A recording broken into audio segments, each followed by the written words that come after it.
The hull of the Defender is based on the existing XO 250 hull. Aluminium, as all XOs are, it's got fiberglass deck. There's a slight difference in that the outboards are mounted aft on a separate bracket, which you don't have on the 250, and you can have twins on this boat. The XO 250 only have singles. We'll talk more about that when we get the boat out in the water, but now let's have a closer look at these fine details. So the first thing you notice when you clap eyes on this boat is this space frame around the helm area, which makes it feel quite automotive in the way that you sort of step in like this and sit down. You've got a bolstered seat which is sprung, there's some suspension there. You've got a sunroof so you can pop your head up like this. There's also a well down here so that you can drop the level of the floor and stand when you're out at sea. But for me, sitting down like this, hunkered in, with the throttles right there and the seat right there, it's such a fantastic driving position, especially for these two people. One thing they are going to change is you've got these canvases here, so you can cover this entire area. They're going to remove this bottom bit here because at the moment it's a pretty nasty trip hazard. And they're also going to put some padding into the space frame above my head so that you don't bump your head and hurt it when you get out of the helm area. Up front is where you get the most Land Rover Defender-esque hints. You've got these spotlights mounted up here on the rack. You've got the jerry can. Absolutely love that. All you need is a shovel in here as well. And then you've got this snorkel, which isn't just aesthetic. It is in fact the exhaust for the Webasto heating system that is used to pump heat into this area when you've got the sides down.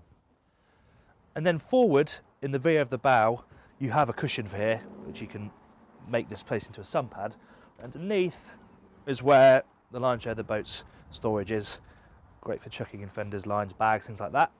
And something I really like is the fact you've just got this asymmetric one guardrail up here to help you off onto the rocks if you're in Scandinavia, maybe the beach if you're here. Funnily enough, sitting at the helm of the XO Defender feels quite a lot like sitting at the dashboard of a Land Rover Defender. You've got this upright dash right in front of you in gunmetal grey, stubby little windscreen, you've got this sort of space frame around you, you're hunkered down, and you've got these 200 horsepower Mercury 4 cylinders out back, which are a bit more gruff than the Vibrados, it has to be said, but they are not lacking in power, that's for sure. This is over a 40 knot boat. There's so much mid-range grunt. Now they are quite heavy. It's only a 25-foot boat, so you've got quite a lot of weight out aft. I would say the handling would be a little bit more sweet with a single 350. At the moment, she's quite sensitive to trim, and you find a lot of the time you're reaching over the throttles to adjust the trim here, and those controls aren't in the best place. But I do love how protected you are here. You've got this roof over your head, so you can pull down these side curtains as well. You can heat this entire area. So as a winter boat, an all-round prospect, 25-footer, pretty good. Though it looks like a bit of fun from the outside, it's seriously usable. For water sports, it's fantastic. You can just imagine putting the windsurfer on the top there, you can beach it. Fantastic for water skiing, stick a donut in the bow. Really great, fun, usable boat. And ultimately, pretty bloody cool to look at as well.